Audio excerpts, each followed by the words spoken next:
ever advocating Palestinians to give up the right of return. But given what you said before, you listed that if we were to go back to an agreement whereby we went to 1967 borders, maybe the right of return, if it was compromised, there would have to be some kind of compensation. Why should, if there were compensation, why would anybody but the State of Israel and the European states, the United Nations, have to pay for it? You listed a group of Arab countries, among which Arab states have been housing Palestinians. So that's one question. Why would anyone but Israel have to compensate Palestinians? Secondary, I'm wondering, you said earlier that there was a strong case, moral case, for the State of Israel in your opening of your lecture. And I'm just wondering, the primary catalyst for the creation of the State of Israel was World War II.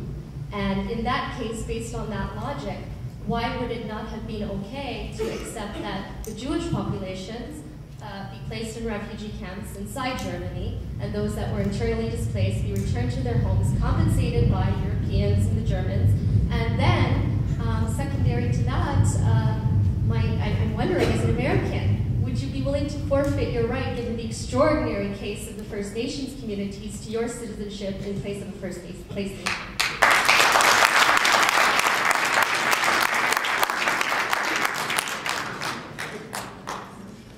Two excellent questions, not easy ones to answer. Just as a general point, I think that to get a solution to this terrible situation, some important compromises are going to have to be made, and justice is not going to be served in any complete and full way. I think that's tragic, but I think that it is important for everybody concerned to do everything we can to shut this one down. And in my opinion, if that means making certain compromises, it's worth doing. But that's not to say that some of your points don't strike home.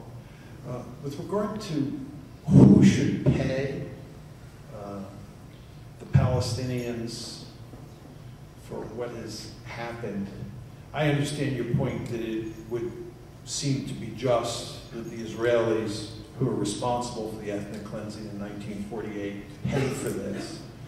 But that's not going to happen. And you've asked your questions, Mona. It's not going to happen. It's not going to happen. And the fact of the matter is that you have a number of very wealthy countries in the world, like the United States and Saudi Arabia, and the United Arab Emirates, and the various European states. And those states could put together a huge pool of resources that would allow those people whose homes were taken from them to be generously compensated. And I would argue that it's important to go to great lengths to generously compensate the Palestinians. To be blunt, and I probably shouldn't say this, but I think it's important to get this all out on the table, we're going to have to give the Israelis a lot of money and a lot of military aid to get them to leave the occupied territories. Is that just? Is that necessary? I think the answer is no in both cases, but I think for purposes of making this work, it's necessary to do that. So I think what you want is for the United States to move in to the middle of this negotiation in a really serious way, operate in an even-handed fashion, and do everything it can to make sure the Palestinians get as much just compensation as possible, and that the Israelis feel as secure as possible, because that's the best way to make peace here. But it will be far from a perfect peace. Now, with regard to your second question, I actually don't agree with you that the State of Israel was created as a result of World War II. I believe the State of Israel was well on its way to being created before World War II. I believe that the Jews began coming to the area we generally refer to as Mandate Palestine in the early 1900s in large numbers. And as you surely know, the Peel Commission in 1937 almost resulted in the creation of a small Jewish state. So there was some possibility that there might have been a Jewish state before World War II. And I would argue that even if you had not had World War II, and even if the United Nations had not voted for a partition plan, the Israelis or the Zionists would have taken matters into their own hands and used force to create a Jewish state.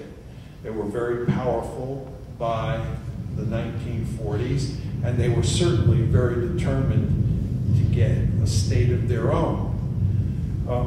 The question of whether or not it was just to create a Jewish state or to create Israel in 1948 is an enormously complicated issue. And I'll just say a few words on that. I think that given the fact that 35% of the population in Mandate Palestine was Jewish in 1948, argues for creating a Jewish state on some portion of what was then called Mandate Palestine. And it also calls for creating a Palestinian state on a much larger chunk of that real estate.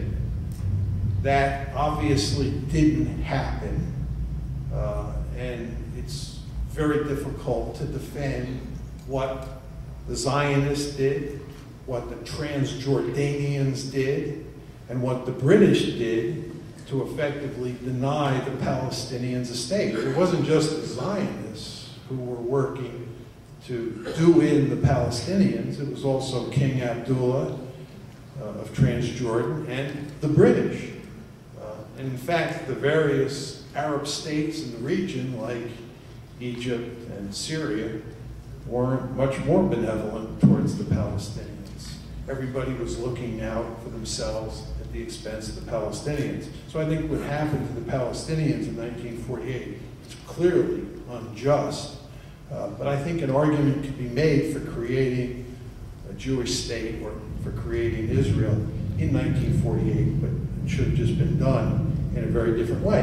And by the way, I just conclude by saying this is another case where the United States did not get in the middle of the negotiating process and did not see that you had a just and stable outcome. Same thing, of course, is true of Britain. And events spun out of control, and we're left with the disastrous situation we have today.